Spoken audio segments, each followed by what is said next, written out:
Good evening. Welcome to Big Facts. All-Star games going on. We had to shut that off Nobody for a cares. second because we promised you guys a mock draft. I'm Aaron Barrison along with Justin Everett. And Justin, we got some stuff to talk about, but then we have a coin flip, a draft to go through, some trades to talk about, and our first mock. Maybe we'll do a second one before the draft. Maybe we'll do a third one before the draft, but we have our first. All right, Daniel Jeremiah.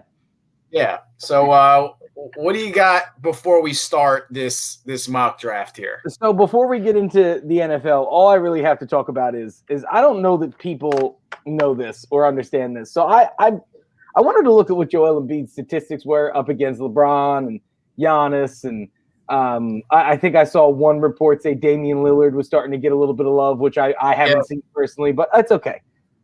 So Joel Embiid plays 33 minutes a game through the season so far, right? He's second in scoring with 30.2 points a game. He's fifth in boards with 11.6. He averages three and a half assists a game. Nothing crazy for a big man. Jokic is better, but Jokic doesn't average 30 points a game.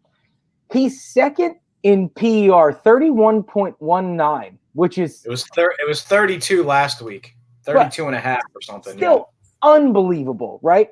52.1% field goal percentage, 41.6% from three, and 85.6% from the line. How's this guy not the MVP? Like, I can't listen to anybody. Listen, LeBron is great. I wrote some of his numbers down. LeBron's field goal percentage is lower. 3-point percentage is lower. LeBron's shooting under 70% from the free throw line this year. He's only averaging 7.8 assists. Obviously, you've got guys like Damian Lillard who are doing more. I mean, now you're hearing James Harden and the position change and all the stuff that he's done in Brooklyn. How's Joel Embiid not the MVP, bro? Like, why do I have to keep having conversations? No, he is. You know what's funny is I was watching the introduction. Everybody warm up for the All-Star game. And first of all, the graphics, they start to boggle my mind a little bit because I just want to mention this because Joel is the MVP. So a graphic comes up and it's at LeBron gets introduced 17th All-Star appearance. That's ridiculous. He's second in MVP voting, 17 All-Star appearances later. But the other thing was one of the announcers, it might have been Chris Webber, said that he was talking about Steph. And he's like, oh, Steph's the reason that like they're in playoff contention and they're the 9 seed. And I'm thinking to myself, have we ever given LeBron props for being in the 9 seed? We're like, oh my God, LeBron's so good that his team is the 9th seed and they're fighting for a playoff spot. Like the gap between players that we consider great and LeBron James is huge. But Joel Embiid this year, a couple weeks ago, I would have argued against it. I watched Anthony Davis go out. I watched Dennis Schroeder go out. And like a million times in my life, I've said to myself, well, it doesn't really matter because LeBron's going to do LeBron things. And they kind of went on a little losing streak. And Joel really took the reins in that time frame. So I don't think there's too much of an argument anymore. There's LeBron, huge LeBron fans that might argue that, but outside of that, it's not very close. All right, Skip. I'm gonna let you call the coin. Oh, you got a virtual coin. Oh, of course. So we can see it. Tell me when you're ready. Bitcoin. I can't see it, but heads.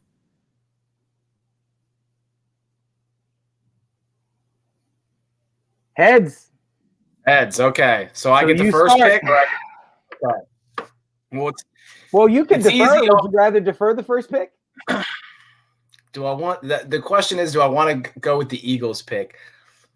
I really want to see what you're going to do at 2, because I think what I would do at 2, I'd rather kind of I'm gonna defer. I'm gonna give you the first pick. So I have to take Trevor Lawrence. The only thing that you have to take Trevor Lawrence, and then we'll talk about it from there. All right, hang on. Let me get my marker out here so I can start striking off my board. All right, so obviously the Jacksonville Jaguars pick is in. It's Trevor Lawrence. I don't think that we need to talk much about this. Urban Meyer needs a quarterback. This is the best guy in the class. I mean, I guess sans some stupid Deshaun Watson for just the first overall pick deal happening, it's going to be Trevor Lawrence going to Jacksonville. So Trevor Lawrence goes 1 to Jacksonville. Yeah, I know we both think there's going to be probably a QB on this list that's going to end up being better than him, even if it's just because of the situation. But 100%. I think we can probably both agree that he has the highest floor. Maybe not the highest ceiling, but I think he has but the you're getting the highest most floor. NFL ready quarterback with him for sure. Okay, so let's talk about the Jets for a second. They have the number 2 pick. They're kind of in the hot seat right now. What do they do with Sam Darnold? Do they trade the second pick? Can they package some stuff together? They have so many needs on that team. Their offensive line outside of Becton, which they scored on last year, was atrocious. And they don't know what they're doing with quarterback. You mentioned something to me, Just, that you don't start a rebuild with a quarterback. Can't. And I really want to take Zach Wilson in this spot, but I can't do it because what are you actually getting bringing in a rookie quarterback behind this line when you just saw someone struggle behind it for 3 years? I have to go, and this is going to surprise some people, but we're doing this in the order that they are. I'm taking the best offensive lineman in the draft, and I'm going Penei Sewell so I can figure out my quarter situation over the next 3 years. So that's my guy at number 2. So obviously, and I'm sure you did the same thing because we didn't know how we were going to end up. I have made a list of 1 to 20 of so I knew who I'd pick in each spot. Yeah. So interestingly enough, what I tried to do was I tried to do 3 players, like the guy that makes sense, the guy that would be the stretch, and then who would have guessed it, right? So Zach Wilson's my question mark guy for exactly what you said. Hey. Why would you? If Sam Darnold didn't work because the team wasn't not going to do anything to get you right, it's not going to help you. So Sam Darnold was Zach Wilson was my left field pick, but I had the Jets, and this messes up my entire board. Had I had the Jets, I believe they're going forward with Sam Darnold, and I don't hate Penei Sewell. I think that's a good call. But if I were the New York Jets and I were drafting offensive linemen because they have 4 holes, I probably would have gone Rashawn Slater, but that's okay. I can use him later. Well, there's a lot of talk that he's more NFL ready. But Penei, 5 positions, bro. He's the first offensive lineman that's going to be drafted in the first round that has the ability to play all 5 positions at a pretty high level. So, all right, so we've got Trevor and we've got Penei Sewell off the board. All right, so I have the Miami Dolphins. Now, I know that you said we were going to talk about these in the beginning, but we didn't. So I'm just going to yank them real quick. Yeah, so I have 2 options for the Miami Dolphins of trades that I think could happen. They're for 1 player and 1 player only, and so far our board is held up. So I have Detroit trading pick 3 and 36 for 7, 41 and Jared Goff to Miami to draft Zach Wilson. Jared Goff can compete with Tua. I think that works for a lot of reasons. We can break that down. I've got these all written down on stickies. So we can get into this later. The other one that I think is a potential possibility is Carolina trading up to Miami. I think Miami gets pick 8, 39, and 135 because Carolina's got to jump a little bit higher. And again, it's for Zach Wilson. Both of them. Does Carolina have to trade Teddy to Miami? I don't think so. Okay. I think that Miami will take those 3 draft picks and fill out the rest of this roster this year. So now that I'm on the clock and Penei Sewell is off the board, who was actually my pick for Miami, I have to go with what seems to be the case right now. And I can make a lot of arguments that Jamar Chase is the right pick here. I can make a lot of arguments that Kyle Pitts is the right pick here. But if Miami is going to move forward with Tua, they need a better offensive line. They have to improve the offensive line. So if Penei Sewell's off the board, I'm going to take Rashawn Slater, who can play all 5 positions on the offensive line. He'll be a guy that can help them out right as day one. And they also have the 18th pick. So you can add in a skill position player, maybe pick up Najee Harris. There's a lot of things that can happen later on in the draft. So I'm going to take Rashawn Slater at 3. Okay, so it's good that we swapped that because there's 3 offensive linemen that I personally thought were going to go in the top 10. And the Bengals are the next in line, obviously, to take an offensive lineman. The Falcons are on the board at 4. And everybody's screaming for the Falcons. Curious to see what you do here. Everybody's screaming for the Falcons to take a quarterback, which for me, it doesn't make any sense. I have Matt Ryan for 2 years. Julio Jones is probably coming back. Calvin Ridley's going to be there. I have an offense that didn't perform awful last year. I just have a defense that blew leads, and I have no run game, so I can't hold leads, right? So there's one tackle that every year there's tackles and guards that get taken way ahead of what they were supposed to. Tristan Wirfs was an example last year. He ended up being phenomenal. Who are you pulling out here, bro? Falcons are going to – they need – first of all, they need a lot of things. They need a pass rusher. I wouldn't be surprised if they went Micah Parsons, but they just drafted – or they just too high for hired – they just hired the Titans offensive coordinator who did a great job with Tannehill, but obviously likes to run the football as well. There's a guy in Virginia Tech, a tackle, Christian Darrisaw, who is projected to potentially be better than both of these guys, manhandles people, is a big guy at his position. I have the Falcons going with the best available offensive lineman, given what they're trying to build there. Wow, that's a pull right there, bro. I got to be completely honest with you. I was probably looking. See, Darrisaw to me is a run blocking tackle. He's a mauler, right? And they have to do that. Cincinnati's got pretty good, a pretty good run game, but they don't need a mauler. They need help for Joe Burrow. So right. I mean, see, this is so difficult, bro. I have to take at this stage. There's two options for Cincinnati. This is how I look at it. I think that they will weigh a defensive playmaker at 5, especially if the board shakes out to, I mean, 1 is a quarterback and 2, 3, and 4 offensive linemen. This is like a nightmare situation for the Cincinnati Bengals. So I think that there's only 2 ways to go here. I think Cincinnati needs a defensive playmaker, an edge rusher, or a linebacker, which is going to be Russo or Micah Parsons. Or they need more depth on the offensive line, which I think is more important. So I think that this is going to be wild, but I think we're going to have a run of 4 straight offensive linemen, and the Cincinnati Bengals are going to take Elijah Vera-Tucker, the best guard in the draft. I think that you owe it to Joe Burrow to really address that. You have playmakers on the offense right now. You can't draft Jamar Chase here. You can't draft Deshaun or Devonta Smith. You have to, I think, you owe it to your franchise quarterback that just blew an ACL to protect him a little bit. So I think if Penei Sewell goes to the New York Jets, I think the Bengals might trade to 3 just to make sure they get a guy. But I'm going to take because I had him going to because I had him going to the Jets, I actually had Slater going to the Bengals. So the run of linemen was there. That would be a reach at 5, but again, the way these guys evaluate the guard and tackle position. But is Darrisaw not a reach at 4? No, it probably is. And again, the way they evaluate him, I just think he's the second best. People are going to consider him the second best tackle on the board, even if he's not. So let's recap 1 through 5 real quick. So we've got Trevor Lawrence going first to Jacksonville. Yeah. We've got Penei Sewell going second to the New York Jets. Rashawn Slater third to the Miami Dolphins. Christian Darrisaw 4th to the Atlanta Falcons, and Elijah Vera-Tucker going 5th to the Cincinnati Bengals. All right.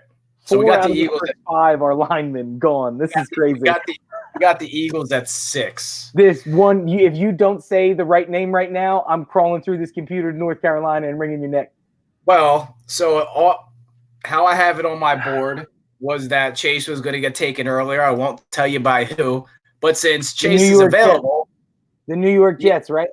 No, I had him with the Dolphins. Okay, all right. I had him at the Dolphins.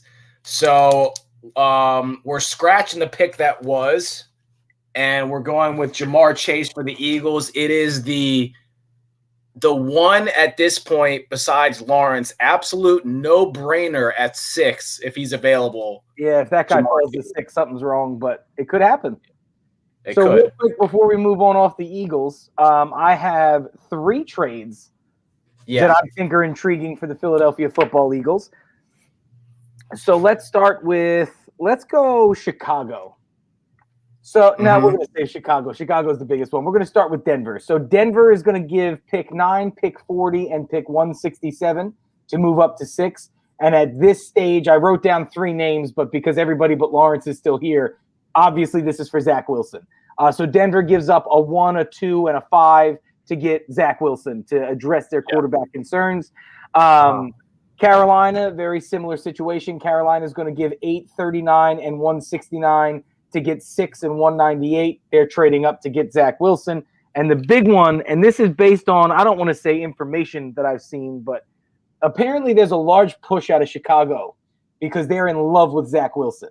I find this more than ironic because I've been comparing Zach Wilson to Mitchell Trubisky for the last 2 weeks, and it just makes me giggle on the inside. So I heard that the largest package that they heard was 6 total picks. Now, obviously, for a draft pick. Correct. This is a Atlanta Falcons moving from 24 to the top 10 to get Julio Jones. Just let's put this in perspective. Let's just say that there's not a ton of movement in the top 5 also. And so you have an option to trade up that package that you put together, but all of a sudden Justin Fields, Trey Lance, and Zach Wilson are all now available. You don't do that, do you? Do you believe, like everybody else does, that it's Zach Wilson and everybody else in this new field after Trevor Lawrence? I do. Yeah, I do. If you genuinely believe that, you're not going to take a risk of settling for Trey Lance. You're going to take what it needs to get there. And it's not crazy. I mean, it's crazy, but it's not crazy. So I'll be honest with you too. I watched tapes of all the quarterbacks this past week, and the one I was in love with Zach Wilson. I know. I was least impressed with Trey Lance, is what I was going to say. Of course, because he's just it's anyway. So yeah. in this dream, and this is so everybody listening understands. If this were to be offered to the Philadelphia Eagles, this is a dream. So obviously you're trading back to 20 in the first round where Chicago picks, right? So you would get 20, 52, and 84 this year. And then you would get a 1, 3, and a 5 next year to go from 20 to – it's a ton. It's a ton. But if you believe that Zach Wilson is the next guy that is going to be the higher ceiling quarterback over Trevor Lawrence, and he's sitting there at 6 and the Eagles are willing to move on, Chicago might overpay a little bit. It could happen. There's going to be, and let's not forget this. We talk about the top 2 or 3 receivers in this draft, but this is also, just like last year, a pretty deep wide receiver draft. There's 5 or 6 guys that could easily be first round picks going at wide receiver this year. So for sure, I don't disagree. So now that Jamar Chase is off the board and Justin is left with the Detroit Lions at number 7. I look at what's out there, and I know that you know that I cannot stand Jared Goff. I think he's awful. I think he's ass juice as a quarterback. But obviously, Detroit didn't see nothing in him, I don't think, or he would have already been cut at this point or traded thereafter. So they need O-line. There's nobody left. I mean, they're not going to draft Jalen Mayfield 20 spots ahead. They're not going to draft Landon Dickerson, who's a center that might crack the first round. So you really have, I mean, I could go Kyle Pitts here. I think that's intriguing. I think the Detroit Lions need a game-breaking wide receiver if Jared Goff is going to do anything, or they need a defensive stud. Yeah. Yeah, no, I was just going to say, they're going to end up franchising Galladay this year. That doesn't solve their problem for next year. They also have DeAndre Swift in the backfield, so they have weapons. Yeah, but their line's terrible, and they need defense. So here it comes. I'm going to pass on the game-breaking wide receiver because I believe that Detroit needs too much help on the defense. And I think that Micah Parsons makes a lot of sense here, but the problem that I'm seeing – a lot of these interviews with Micah Parsons, he's slipping down boards because he just doesn't seem like he grasps the defensive concepts as well as they had hoped that he would. So I'm going to go Caleb Farley, cornerback, and Detroit addresses the loss of Darius Slay. Who did they blow though last year? Didn't they draft a DB last year? I don't remember. I'll look it up. He was terrible. Jeff Okudah from Ohio State. And so, I think it was last year, and he played terrible. So they drafted a position of need. He was supposed to be the guaranteed best corner on the board, and he was terrible. So they still need to address it. So you got Farley for Detroit. Caleb Farley They have to do something to address the loss of Darius Slay and Okudah not being what they hoped he was. I mean, this is kind of like for Philadelphia. Darius Slay was not Darrelle Revis last year, right? He was a good corner, but he wasn't a number 1 shutdown corner. And Okudah last year, where they drafted, was to be the best corner on the board at the time. But Caleb Farley is the top corner in this draft, the top defensive back in this draft, and it's everybody else like Trevor Lawrence and the rest of the quarterbacks. So I think it's a slam dunk for Caleb Farley, and they need secondary help, bro. You already got the quarterback. You've got a couple receivers. You have a decent running back you drafted in the second round last year. It's time to start addressing the secondary. You know what's crazy the Carolina Panthers get their quarterback, I hope, now that you're easy, done. right? They get their quarterback, and I have that on my board. I didn't have it going exactly this way, but if Zach Wilson's there at 8, the Panthers are taking him. Yeah, I mean, the Panthers are taking him at 8 if he's there. So you got Wilson to the Panthers. Easy decision for them. They no shot they pass that up. To be honest with you, to be honest with you, for the next 2 picks, if any one of those 3 guys is still there, these guys are taking them. Well, that brings me to Denver, bro, and this is what's interesting with Denver. I don't know that Denver is drafting a quarterback, dog. I don't know that if they don't have Zach Wilson sitting there or a chance to get Trevor Lawrence, that they're sold on any of the rest of these guys. And they just released AJ Bouye, bro. They need help. They need help defensively. I mean, their linebackers are good, not elite. So Micah Parsons helps here. They need an edge rusher. Von Miller's getting old. So they got Chubb, but they like having 2 guys. Correct. You need to have 2 guys in this league now, bro. Look at the Washington football team's front 7. Look at the Dallas Cowboys. Look at all they do every year. They draft guys. Exactly. They draft edge rushers that are bigger, stronger, and faster than everybody else, and that's why they compete.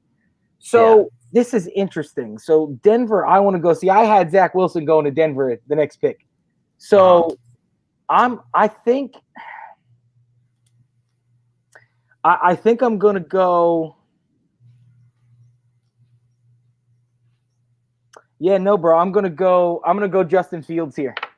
I'm gonna say Justin Fields. Justin Fields at 9 to Denver. I think that this gives Denver maybe not a slam dunk like Wilson or Lawrence are supposed to be, but like I said to you earlier when I was talking to you, Justin Fields is going to be a boom or a bust. Justin Fields is going to be Byron Leftwich or Russell Wilson. So interesting.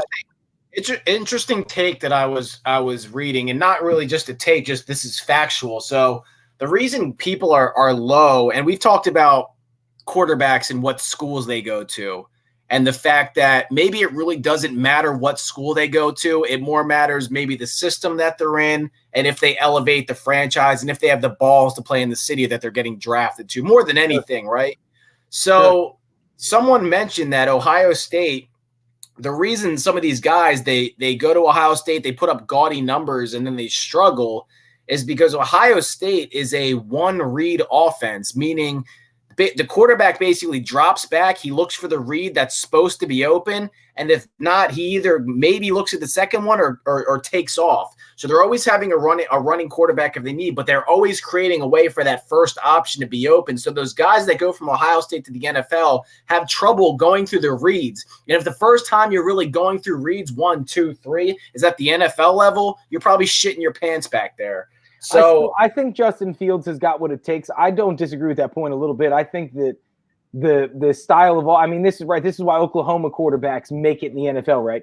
It's a part of the reason why Alabama quarterbacks rarely make it in the NFL, right? Because the Alabama system is a power run system where you have just an overwhelming amount of talent over every other team you play, and it's just win a one-on-one matchup. Especially your line, All right, so we got the Cowboys off the board there. What does our favorite Dallas Cowboys do, Aaron? Well, the Cowboys pick. The Cowboys pick is easy for me.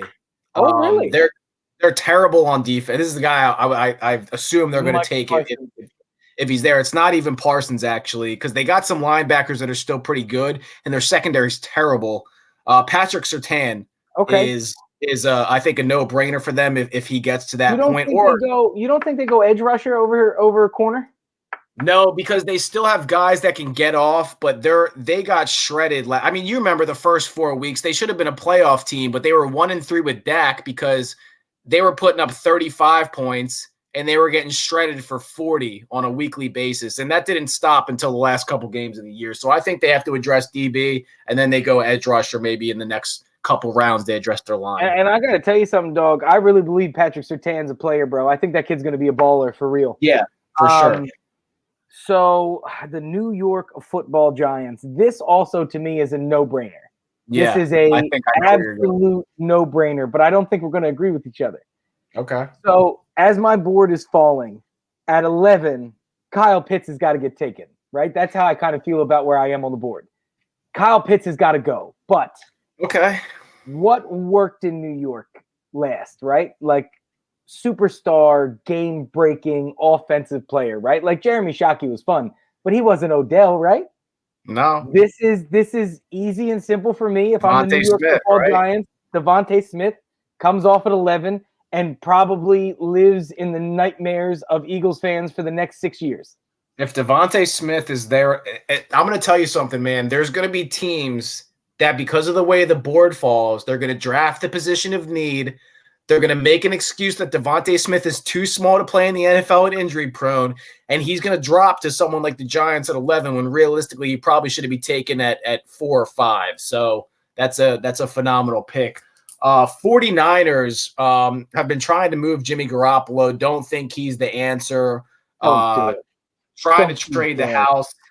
If he's there at 12, I find it very difficult to believe in the type of offense that they run that Kyle Shanahan's going to pass this guy up. I got Trey Lance going to the 49ers at 12. With Jimmy Garoppolo on the roster. Well, they're gonna have to find a way to move him. Wow. Yeah. They've been shopping him for months, and he's probably fed up, I'm sure.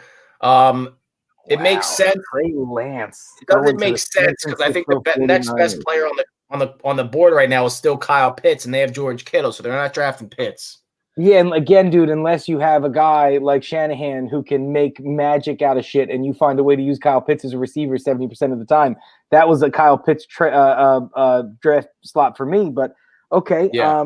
Now the Los Angeles Chargers again. Oh man, there's so many things that this team needs. It's hard, right? It's the hard pick. Again, I can't take Jalen Mayfield 15 picks ahead because there was a run on O-lineman. I can't go O-line here. You could use another edge rusher to be on the other side. You obviously Micah Parsons could make a difference on this team, but I'm sorry, bro. You just drafted a quarterback that you thought was going to need 2 or 3 seasons to really round into form, and he had an unbelievable year. I'm getting a weapon, and if he's there, Kyle Pitts is a Charger. Yeah. How do I say no? Yeah, I agree. I mean, 13, bro. Could you imagine? By the way, he falls to 13 and no team trades up to get him, the Los Angeles Chargers should write thank you cards to every 31 other teams in this league. And because I actually had who I thought the next best tackle was on the board, but that tackle probably shouldn't go until the 20th pick. And if Kyle Pitts is there, obviously they're going to take him. So that saved me something, actually. So the Vikings were just awful on defense last year. They need defense, bro. They have defensive line issues. They got to go edge rusher here. Yeah, they lost Daniel Hunter to injury. They lost Griffin to free agency. I don't know how to pronounce his name. I think this is right, but Kwity Paye is supposed to be one of the top 2 edge rushers on the board. Michigan pass rusher, defensive end. That's who I think the Vikings go with. There's a DT there. What's that? He was there with them. But I just think that he fits what they're trying to do better. I had Kwity Paye going 17 to Vegas, but okay. And actually, I flopped those two because I have Rousseau going 17 to the Raiders. All right, so we've got Kwity Paye off the board for Minnesota, which leaves me the New England Patriots. Well, Chief, here we are. So I'm going to try to see if you can see it. I wrote it in pencil, so I don't know if you can, but do you see that first name right there? I got another one. Yeah, I got another one for you, though. Yeah. So you're mad about my pick now. I know. So listen, man, Mac Jones can't go to New England. He can't. I know it makes sense. I know it makes sense. It makes sense. Yeah. And I get why it makes sense. But Mac Jones can't go to New England. He can't. New England needs too many other things. From everything that I'm reading, it's almost a foregone conclusion that Stephon Gilmore is going to get traded this offseason. Yeah. They're trying to get out of his money. You cannot open that up and have a hemorrhage on the defensive side of the ball. I mean, I know Ryan Fitzpatrick's about to announce his retirement. You're running out of journeymen to find, but you bring Cam Newton back on a $25 million deal if you need to. You can find a quarterback. You know you're not going to compete this year. For me, this is probably now. Again, I didn't have Gregory Rousseau on my board, so I'm going to go. I was going corner here. I'm going to go Greg Rousseau, edge rusher to the Patriots at 15. Okay. Yeah, that would make sense for him. So that opens up something for me here, and I think you're going to like this and agree with it. I have the Cardinals going defense no matter what because the offensive linemen that they could grab are going to be off the board. They'd be reaching for one right now. If Micah Parsons drops to the Cardinals, they just signed Watt. They have Isaiah Simmons. They got Buda Baker, as one of their DBs. Peterson's still there. Micah Parsons is going to be the guy, and they need defense. He's a potential top 5 talent that, from what you're saying, isn't interviewing well and isn't picking up concepts well. So if he's a top 5 talent, you're the Cardinals. I think you have to take the best player on the board because the best player on the board is on defense, and that's what you need. So I'm going Parsons if he's available at 16. So help me out a little bit. Now that By the way, they have Taylor Jones there too.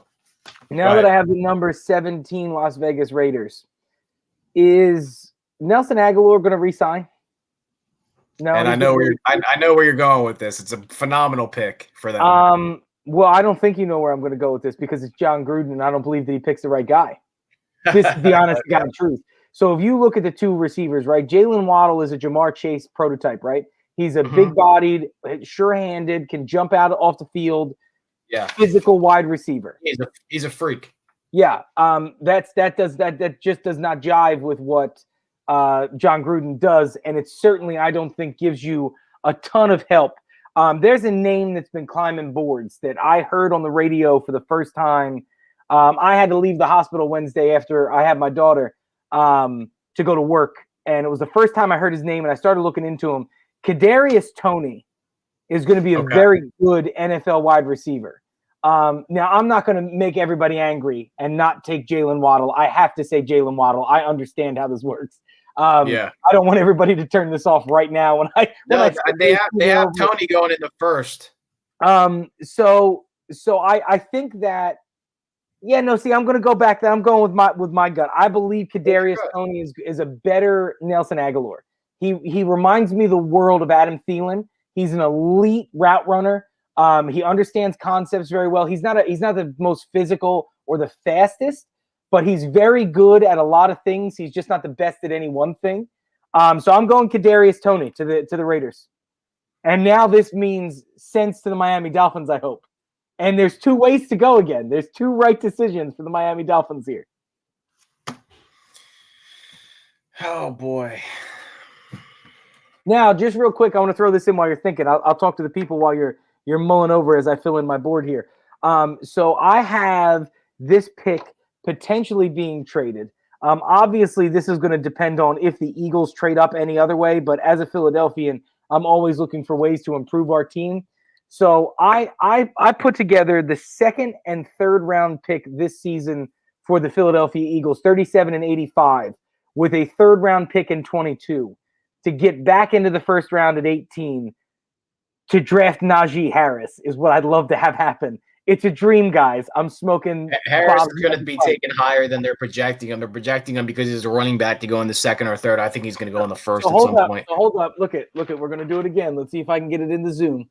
You see that first name next to Miami? Yeah. So you just to be clear, you just took Toney. Correct. Kadarius Toney.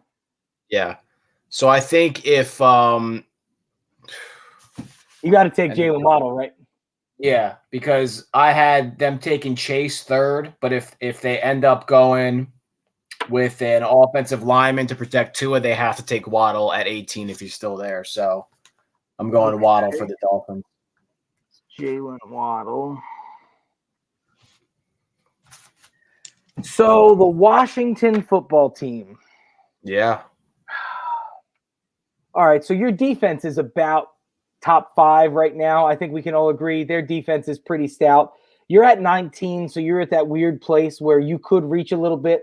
They do need a little help on that offensive line. They could reach for Jalen Mayfield here. And if Jalen Waddle wasn't off the board, to put Jalen Waddle across from TJ McLaurin, oh my God. Yeah, I know that. I had Waddle going to Washington initially. It doesn't matter who your quarterback is at that stage. You just find a way through. So Washington, I mean, you can't take Najee Harris, right? You saw too much out of Gibson last year. You can't take a running back. I really, dude, for me, this is – see, my two favorite pass rushers are off the board. I'm gonna go Washington needs help in the secondary. And I'm gonna go J.C. Horn at 19. Okay, that's a good pick. I think you get a ton of value there. I know in the mocks that I looked at when I was putting mine together, I saw Horn as high as like 10, 11. He was right out on a couple of boards. He was drafted above Surtain, behind Farley. So I think there's a lot of value for J.C. Horn at 19. And I think, it's been a long time since Washington's defense has been front to back really good. So I think now that you've got that front seven taken care of, you're picking at 19, get yourself a real corner and a guy that can play in the secondary and see what you can build from there. Now, I want you to talk about Chicago, and then I want you to tell you the only player that makes sense to me. I think there's the only one. Chicago. There's only one. So Chicago is so interesting because they're either going to get completely screwed at 20 unless they move up, or someone's going to fall to them that they're not expecting. In my board, the way I mocked everything up, I had them getting nobody. I had them losing out on everybody. Because Justin doesn't think that New England's going to make a bad decision. Because you passed up on my guy, there is nobody else that makes any more sense than Mac Jones, because you're not losing anything if he doesn't end up. Yeah. If he does, where are they? Hold on, they're my trades. Where the fuck is it? Where is it? There's 20, the Bears. I wrote one name. If he doesn't end up being the guy you think he is, you don't completely lose out at 20. It doesn't matter. If he falls, and by the way, he, for whatever reason, he's shooting up draft boards. It's probably because of his accuracy, but every Alabama quarterback that has 3.5 seconds to throw, that has the top tier talent, never seems to have any accuracy issues. His comp in a lot of instances is a B tier, C tier Tom Brady. But if you can get just more than Mitchell Trubisky out of him, you're a playoff team. So I don't think it makes any more sense than to draft Mac Jones if he's there at 20. We'll see how the board falls. That's a no-brainer as well. So should we recap here? Yeah. Let's recap here. So we got Jacksonville taking, obviously, the way our board is falling, Trevor Lawrence at Jacksonville, Sewell to the Jets. We got the Dolphins drafting Slater. Falcons, Darisaw. Yep. Bengals, Vera Tucker. Eagles, Chase. How much of a dream scenario would that be, by the way? Jesus. If the Eagles get Chase, I know it's never going to happen. I really believe Jamar Chase is probably going 2 to the Jets if they move forward with Darnold. The Lions at Farley, since they blew their pick with Akuda last year. The Panthers with Wilson. Denver with Justin Fields. The Cowboys with Surtain. The Giants, unfortunately, with Devontae Smith. The 49ers getting rid of Garoppolo before the draft and taking Trey Lance. Kyle Pitts somehow ending up all the way at 13 with the Chargers. The Vikings taking Pay. They need an edge rusher real bad. Russo, the next pick, coming off the board with the Patriots from Miami. Micah Parsons to the Cardinals. Micah Parsons falls to the Cardinals. Kadarius Toney to the Raiders. Jalen Waddle at 18 to Miami. J.C. Horn at 19 to Washington. And the only pick I think we both agreed on this entire time, Mac Jones to the Chicago Bears.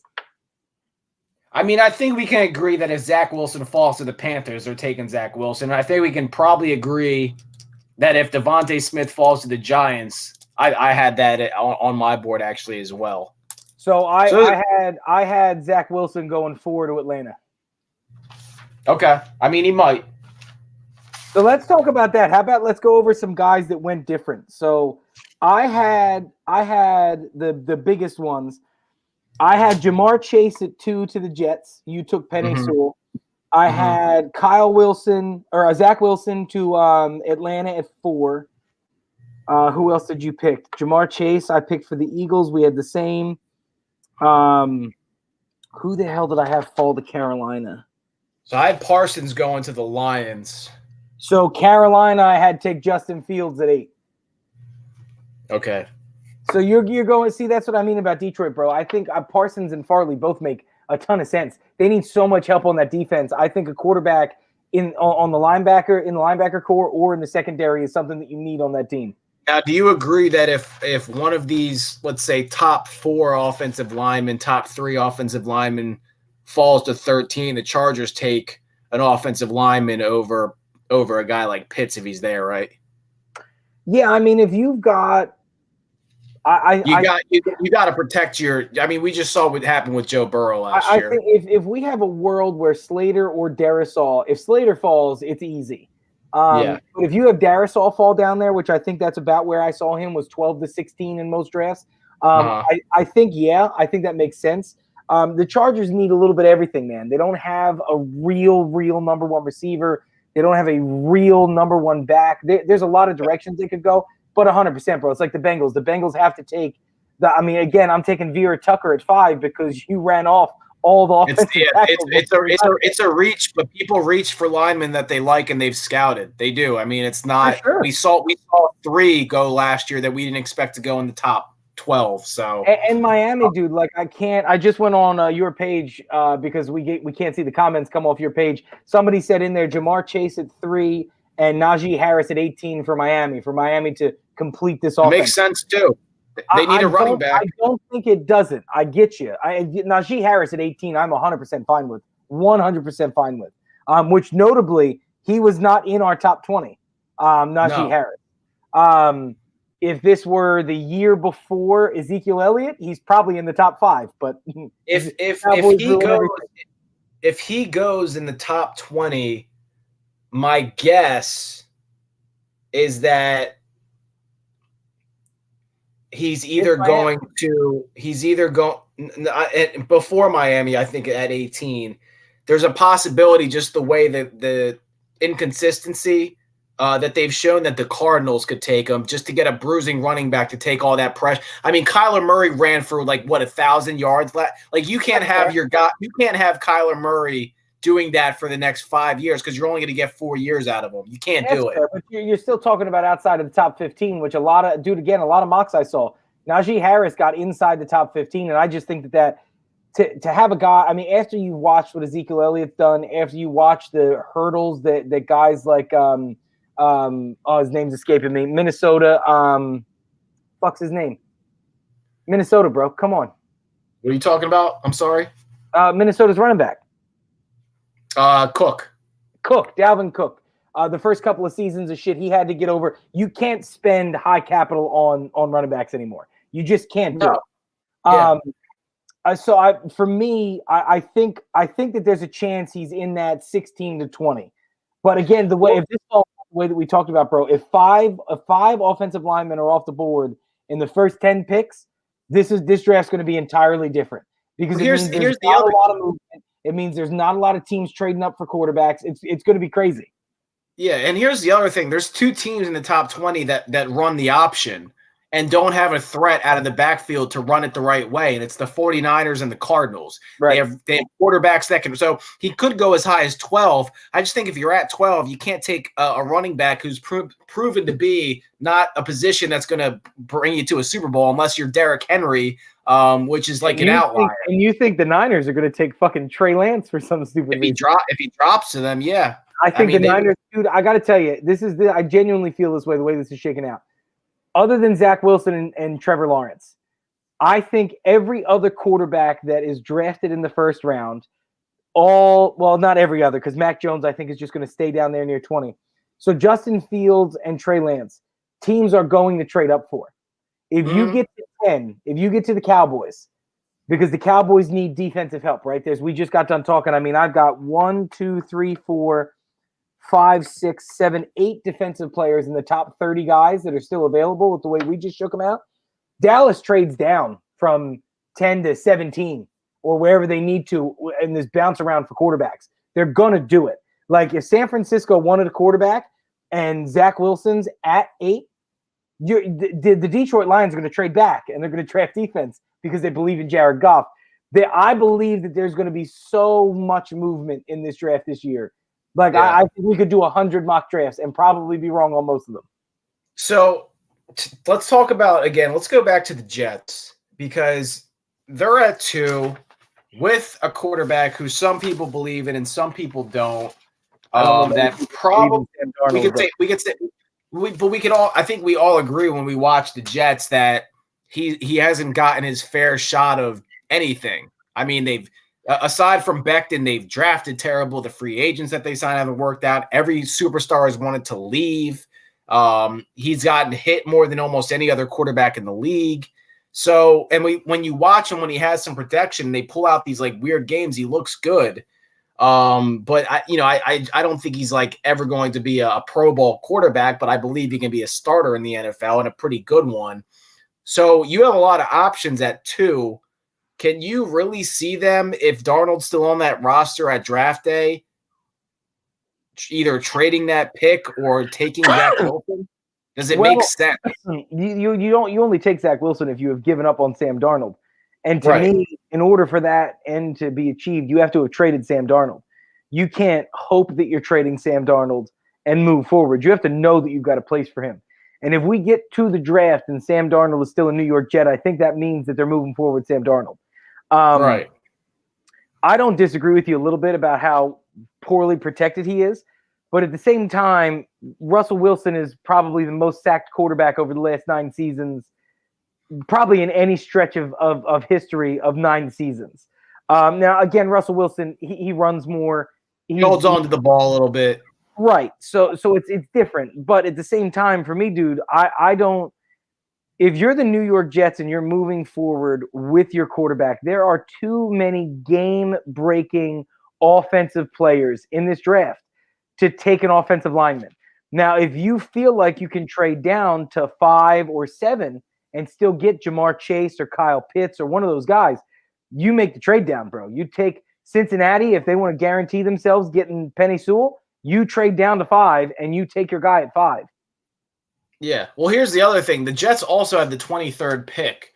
So, like, if they're not completely sold on a Zach Wilson or a Justin Fields, who probably are going to go in the top 10, you can probably wait until 23 and see if someone slips or see where you're at 17, 18 and try to trade up to those positions, after moving back or after training. There's just so much you can do, but you can't just be, especially in that position, just stockpiling picks. Like, take the best player on the board, at 23, see how it works out, and then make a decision. Like, you don't have to make a decision with Darnold before. You have leverage at 2, but I think it helps to know who your quarterback's going to be, obviously, when you're drafting. But you're going to be shit next year anyway. Doesn't matter who you draft. You're going to be a bad team. Let me ask you this question, though. If the New York Jets trade back to, let's say it's 5, let's say that Cincinnati agrees with you and me, and that Miami and Atlanta are going to take O-linemen.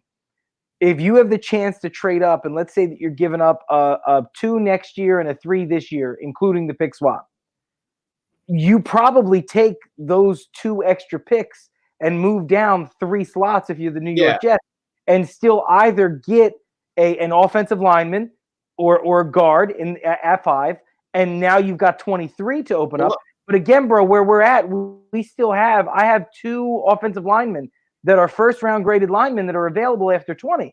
So if you draft an offensive superstar at 2 or 5 or 7 or wherever you could trade down to, it still looks like you're going to have a chance at an NFL caliber tackle or an offensive lineman.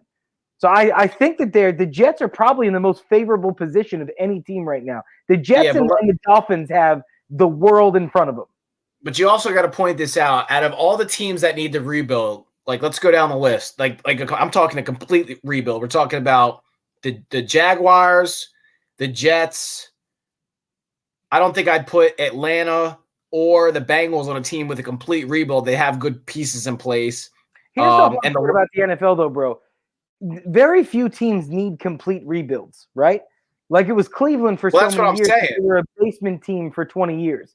You very rarely need to tear it all the way down to the studs and rebuild it up in the NFL. It's not Right. basketball. Right, but let's look at it. So they're going to take Trevor Lawrence. They have a new coach. They have $60 million in cap space. There's potential for the Jaguars to by 2022 or 2023 be a playoff team. The Jets don't have those actual pieces in place to look like they're going to be a playoff team in the next couple years. The Lions don't either, in my opinion. The Falcons have a good offense. The Bengals have a good offense. The Panthers have a good offense. So there's one side of the ball that a lot of these teams are good at, and then there's two teams in the top 20 that are just shit on both sides. I mean, they're just shit, and one of them has a ton of cap space, and one of them is the Jets. I think the Jets have the cap space, but not. The two worst teams in the NFL right now are the first and second picks in the draft, like they should be. Sure, yeah. And I mean, again, I don't necessarily disagree with you, but this is, like I said, the reason why if you're the New York Jets, you don't start to rebuild with the quarterback. It's the same reason why Trevor Lawrence is going to be Matt Leinart. Trevor Lawrence is going to have a great rookie season. Trevor Lawrence is going to be a good-looking NFL quarterback. But I think a lot of people forget what's happened in Jacksonville the last couple of years. The level of talent that they have hemorrhaged and lost. Yeah, I mean, the amount wants to be there. Yannick Ngakoue, who was supposed to be one of the biggest, strongest, fastest young defensive ends, where's he at now? Yeah. They ruined players in Jacksonville. They lost Jalen Ramsey. They screwed Leonard Fournette. They lost Leonard Fournette went across the state and won a Super Bowl. That has got to be the biggest proof of what goes wrong. And it's if Trevor Lawrence were drafted to the New England Patriots, Trevor Lawrence is going to be a Hall of Famer. I feel comfortable saying that right now when he's never taken an NFL snap. If he gets Bill Belichick, he's a Hall of Famer. If he goes to the Indianapolis Colts and plays for Frank Reich, he's a Hall of Famer. Kyle Shanahan, he's a Hall of Famer. There's guys that people can play for and be really, really good. But there's also guys that really good players can go play for and they die. Like, that Jamar wasn't just himself. The Oakland Raiders were a mess of a franchise at that time. Yeah.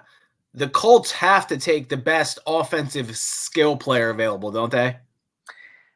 You would think so. I mean, their defense is incredibly good, but they're also incredibly inconsistent. And I think their inconsistency defensively leans all the way on not having enough depth in the lineup. Frank Reich is used to Philadelphia, where his defensive front seven, he really has 11, right? You got guys like Josh Sweat and Derek Barnett and Brandon Graham and Malik Jackson and Javon Hargrave and Fletcher Cox, and the list just continues here, where guys come in and show up and make big plays. So I think that it's likely if you have a guy like let's make up Rousseau or Quifty pay fall. Right? Yeah. If you've got that kind of a game breaker on defense, I think you do have to make that play. But dude, if Devontae Smith's on the board, if Kyle Pitts is on the board, or if they have a way to give up a 5th round pick and move up 5 slots and get a real offensive, T.Y. Hilton's not going to win it for you.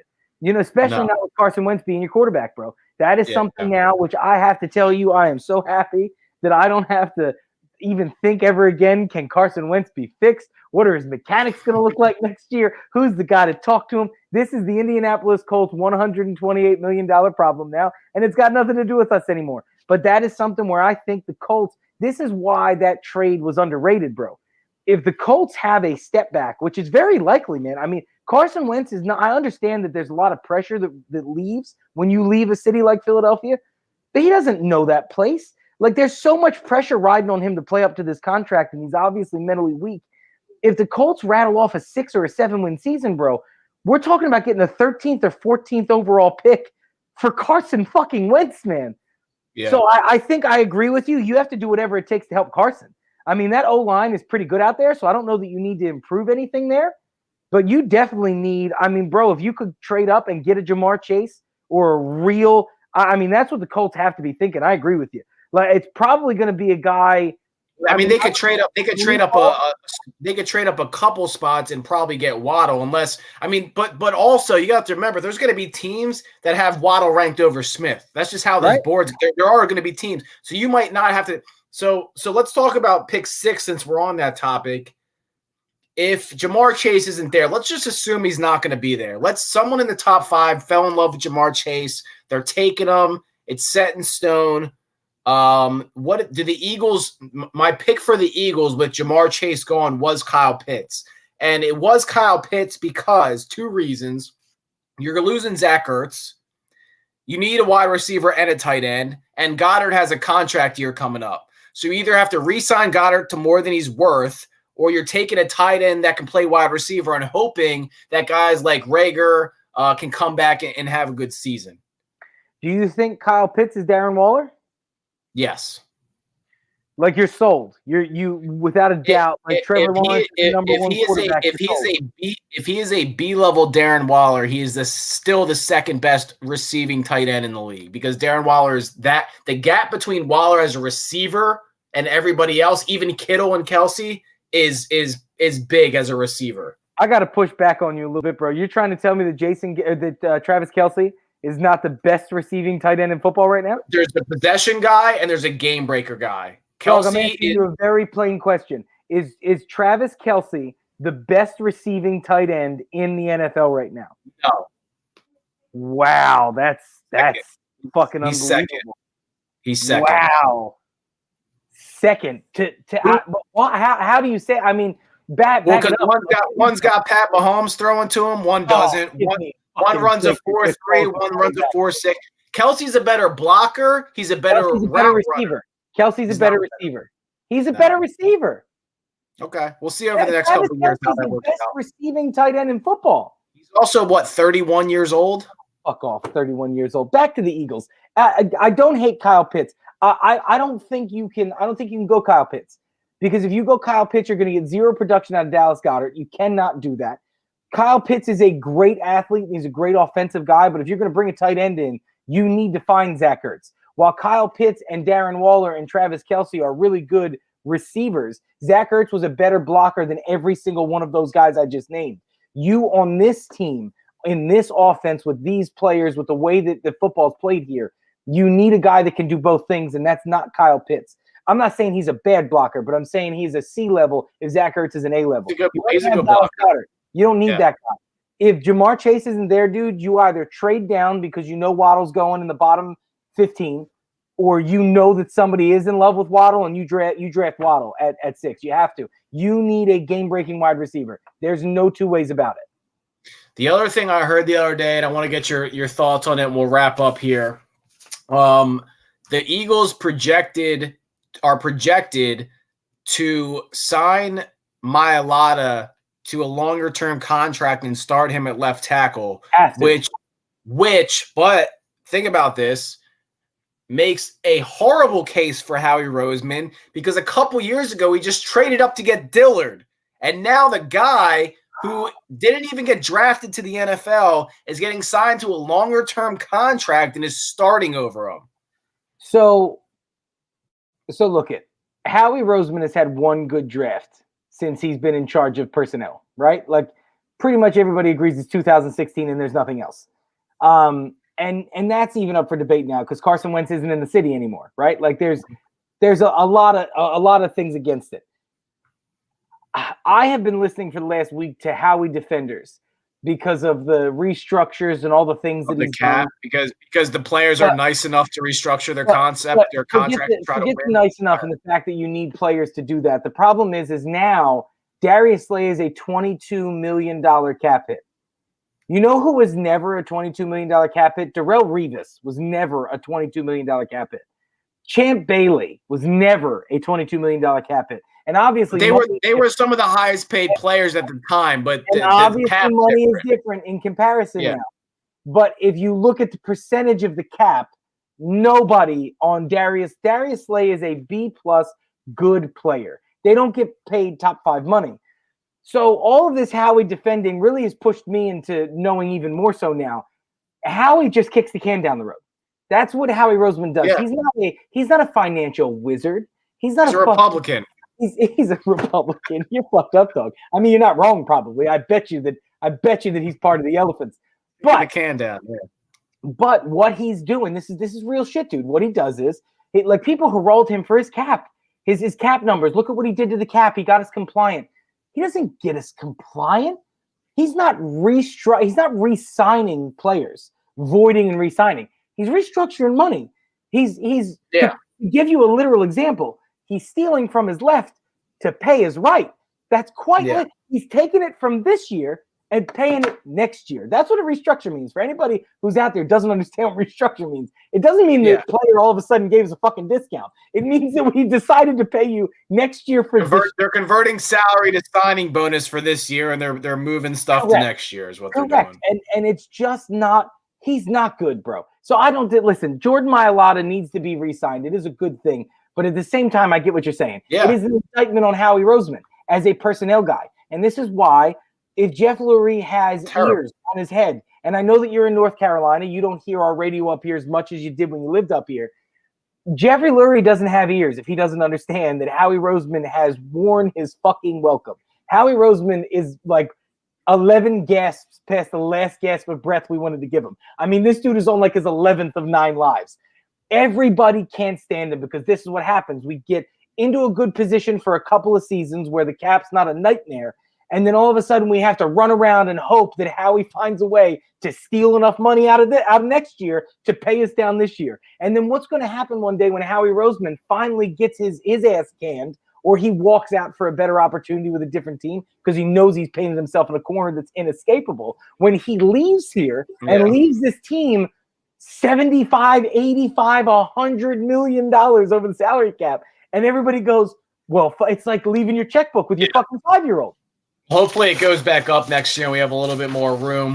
Given the situation with COVID, if fans are in the stands, I would assume it's going to go back up, and it went down for several reasons. We'll be back on Tuesday. The All-Star game is still going on tonight. It is halftime. Usually the fourth quarter of that game gets pretty good, so I am actually going to tune in. If you didn't see, Steph won the 3-point contest. Sabonis won the skills competition. Not that that means anything anymore. It's a joke of a day at this point. Closing thoughts. This was fun, dude. We definitely have to do this again. We have to wait a couple of weeks and see if there's any moves, and really just go over this stuff again. Joel Embiid is the MVP. I'm going to keep saying it. Hopefully this contact tracing with their fucking barber doesn't turn into COVID for the current MVP, and who I believe is probably the defensive player of the year. The All-Star game is stupid. I can't believe that you're watching it. Don't give them your money. It was a fucking waste of time. Obi Toppin is in the fucking dunk contest. It was the stupidest All-Star weekend in the history of time. Stupidest. That's all I've got. Welcome to Blake Griffin goes to the Nets. It doesn't matter at all because they're still going to be first, whether he's on there or not in the East by the end of the year. Just to clear that out of here. We'll be back Tuesday. We'll have some updates for you. We'll talk more draft. We'll talk more Sixers. Maybe we'll talk the All-Star game. Probably not. And we'll see you guys then. Big Facts, all streaming platforms. Thanks for